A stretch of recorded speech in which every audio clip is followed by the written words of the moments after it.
Welcome back to another episode of EV Charging Minute, your place to find all the tips and knowledge and ideas on how to build the best, most efficient EV charging solution for your commercial property needs.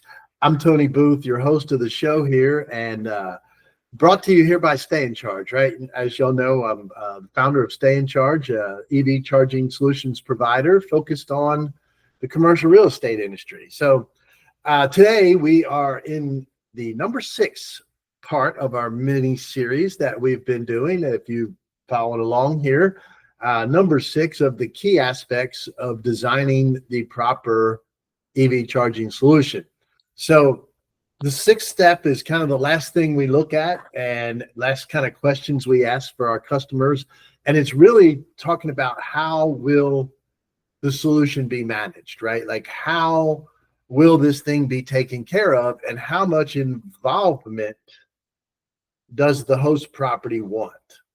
Because that can go from one extreme to the other, right? And when we look at that, it's not just on the charging, it's not just managing the chargers, but it's managing the drivers, managing expectations, management payments, updates, changes to the chargers, all that kind of stuff all gets involved with managing the EV charging. So that's what we're going to start with first. We're going to talk about kind of the key things and what to think about as you're considering all this, because as this whole series hopefully laid out for everyone is that it takes all these different things to look at to decide what is the proper solution for your particular property.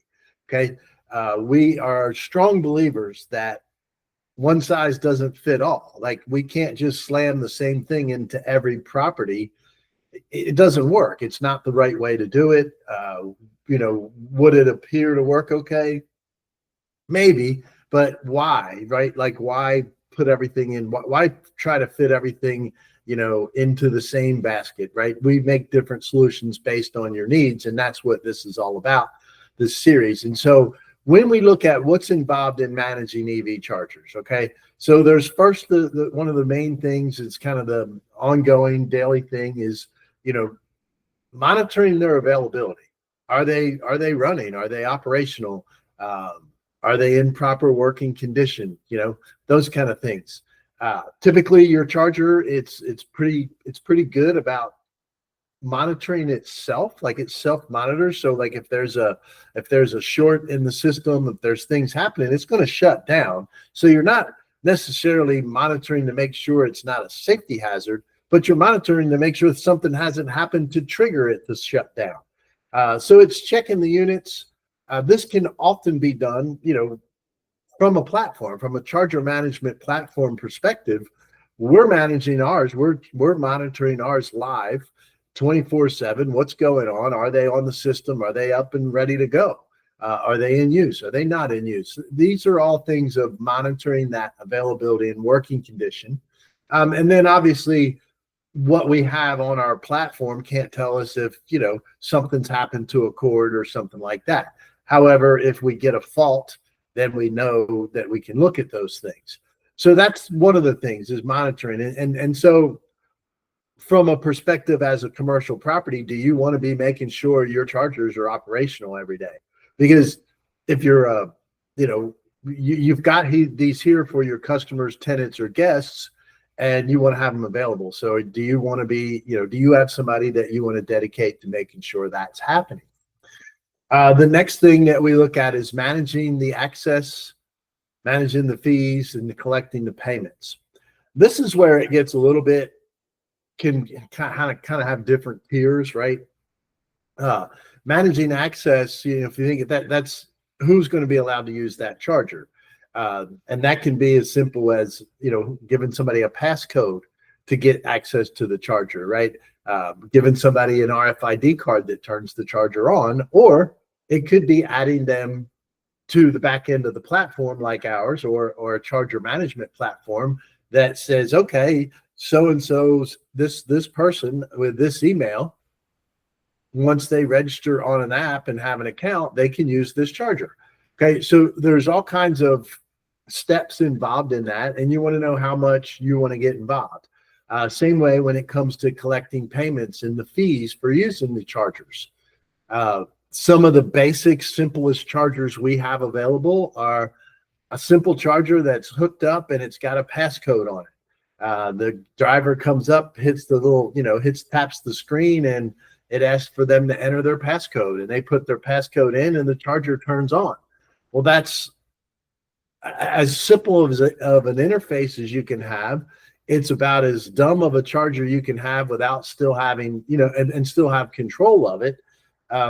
However, somebody needs to let that driver know what that passcode is. And somebody, if you're going to charge them fees for using it, somebody needs to collect the money. Now, in that instance, a passcode charger, it's not connected to my network. It's not connected to anybody's network, so they can't charge for it. So you kind of have to do that, manually at the host site. So those are all the different things. You could also get into, we've got a lot of apartment complexes and places like that, which will do a monthly billing instead of getting into that whole process of credit card processing fees and all this other stuff. They do a relatively simple solution that they collect all the information at the end of the month. They send the resident a bill for their usage.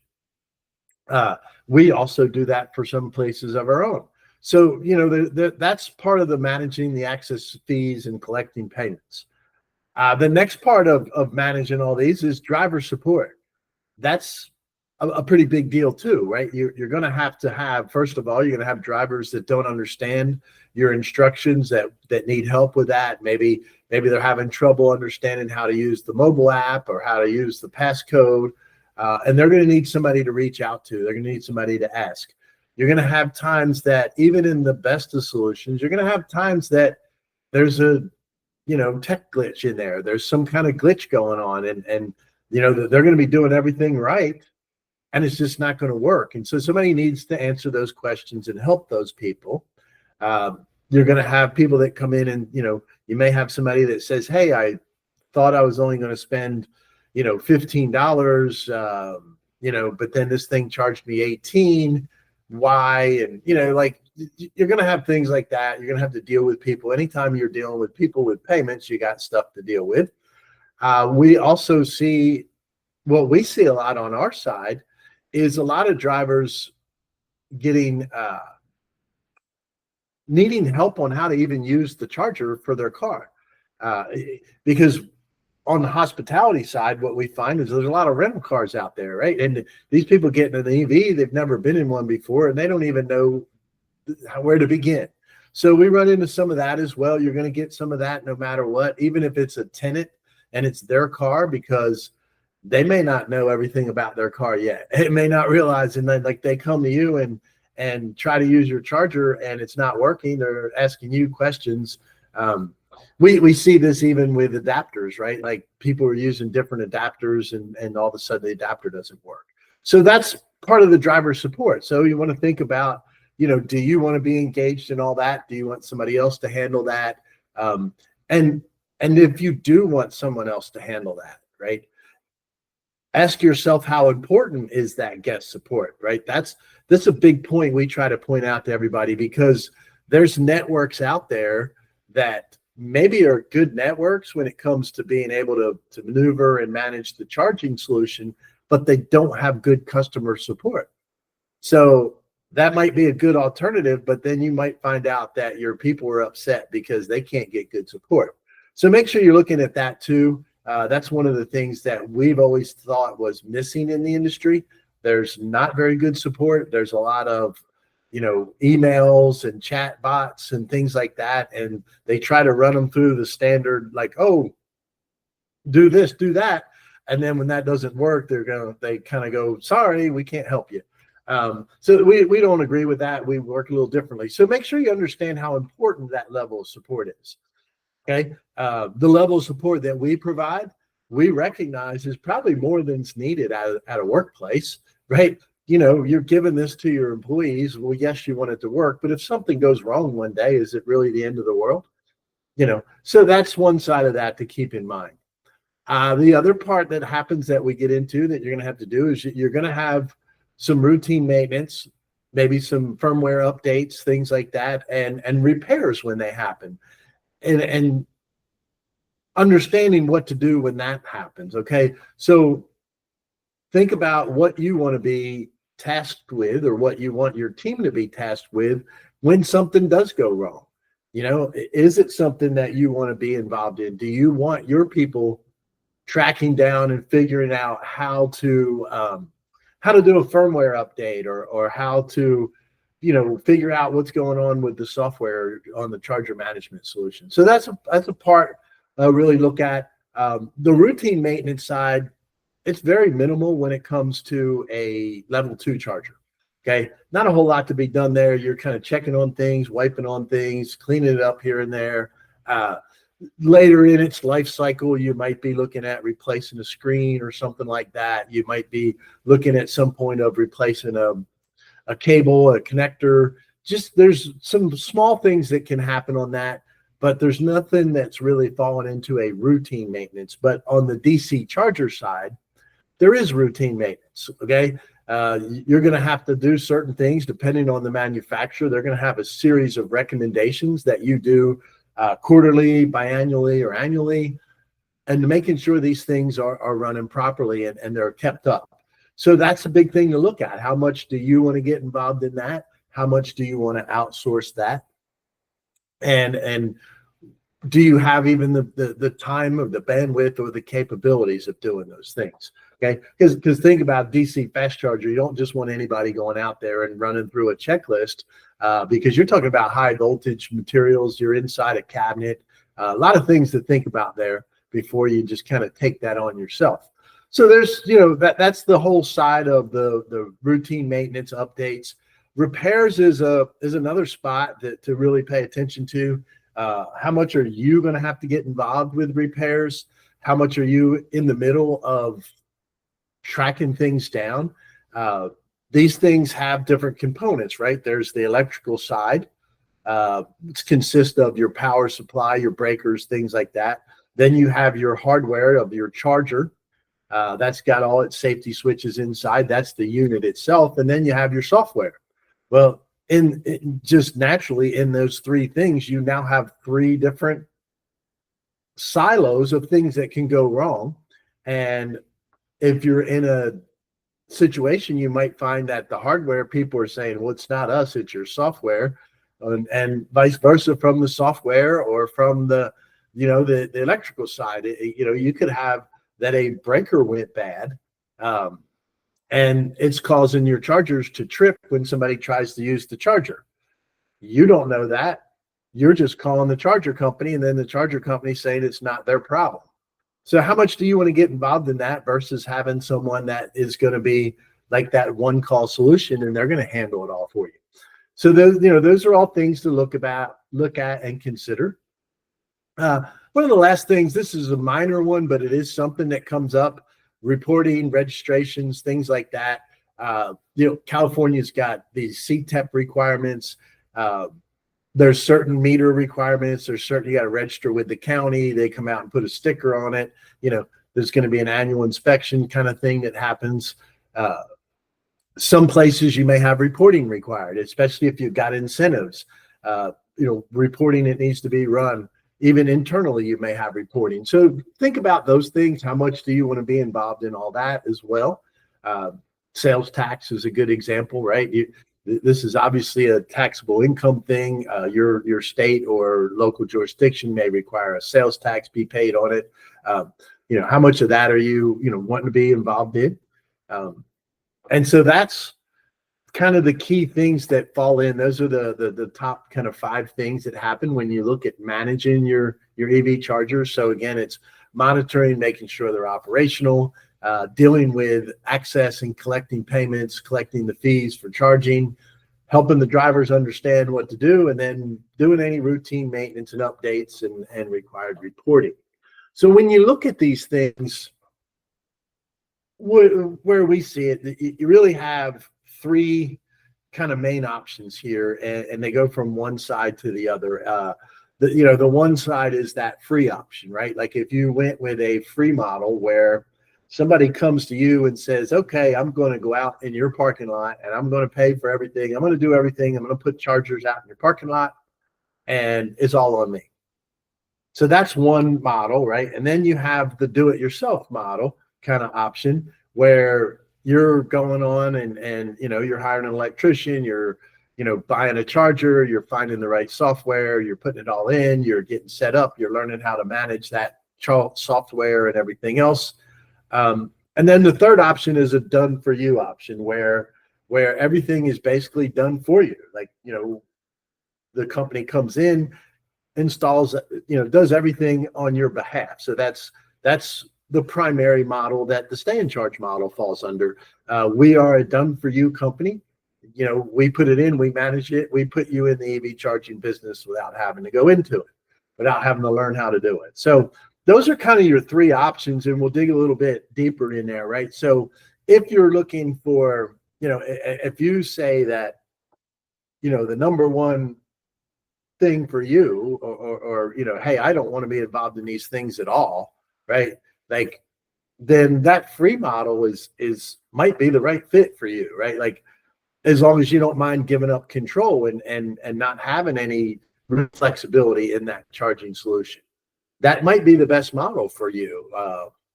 I've talked a lot about that free model. That's not something we do, but there are companies out there that'll do that in the right places. But be careful with that.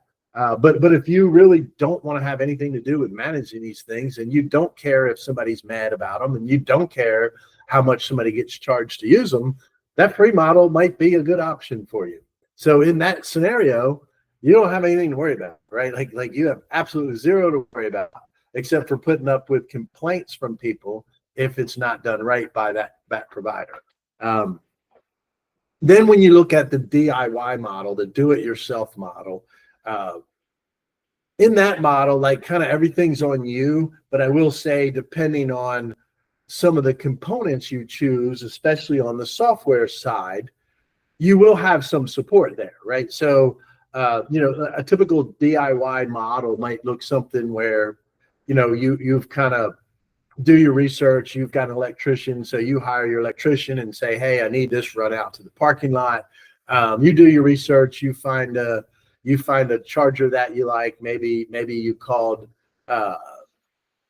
some charger manufacturer out there, right? Like you said, hey, okay, I like the looks of this charger. You call them up and they say, oh, well, great. Yes, we have these chargers. You can put them on OCPP software.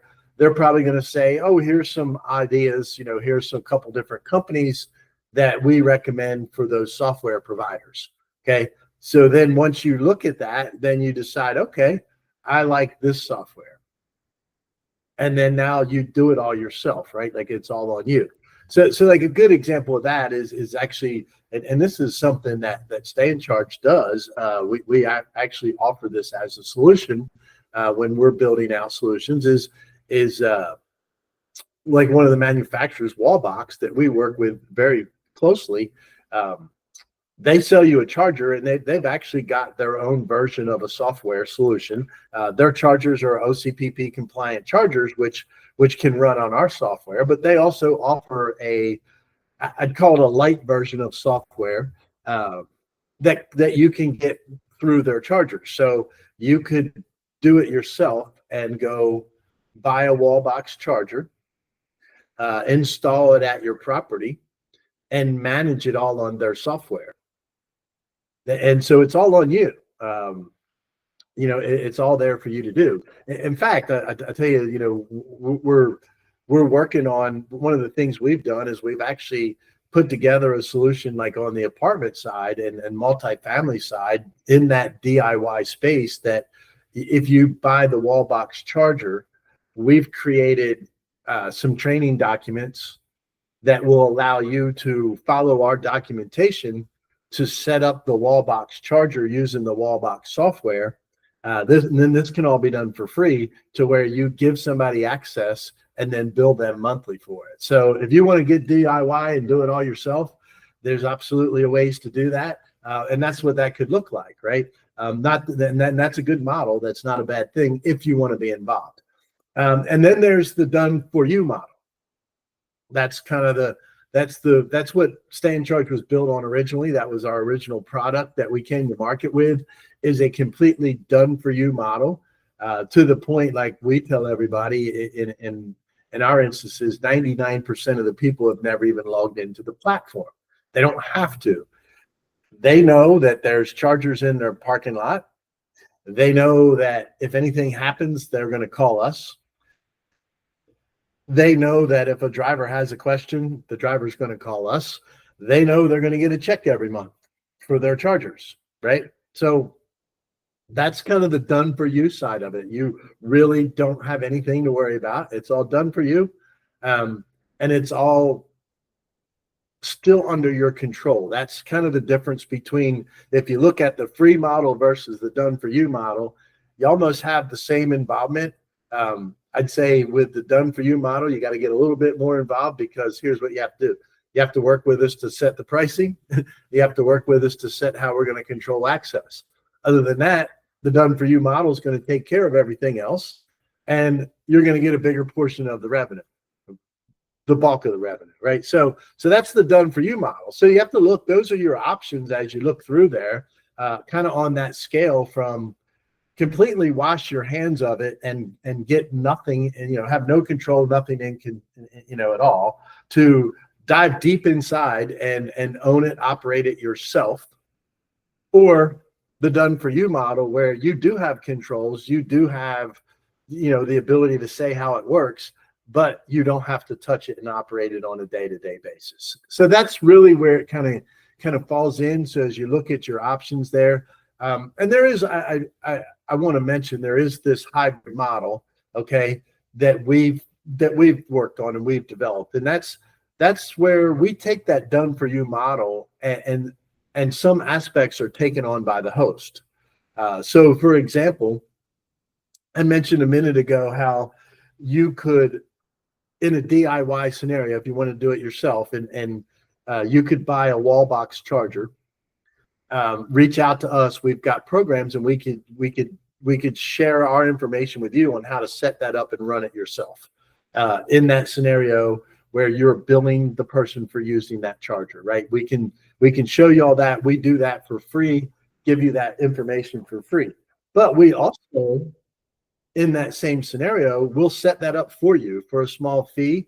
We'll get you set up and running, and then you bill the residents. Or if you don't want to get involved in billing the residents, then you turn that over to us, and for a per kilowatt fee, we take care of charging the residents on your behalf. So that's a model where some different things are spread out through, and we kind of call those hybrid.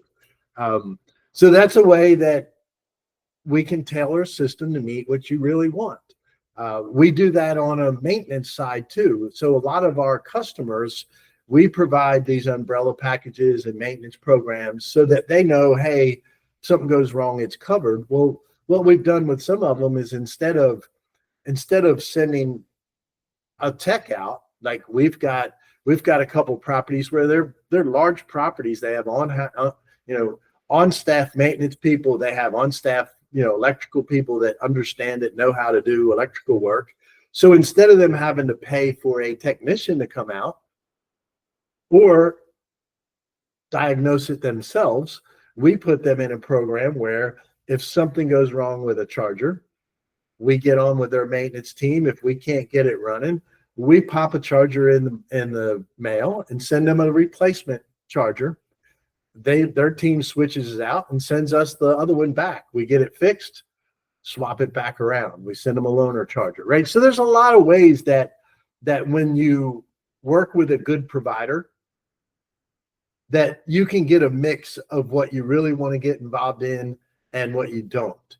Because all of this goes back to how do you build the solution with the best ROI, is to understand where you're spending money, where you're investing in, and what's happening here, and managing it is a big deal, right? If you're really trying to lower your upfront cost and your annual operational costs, then taking on some of the work internally makes that happen, right?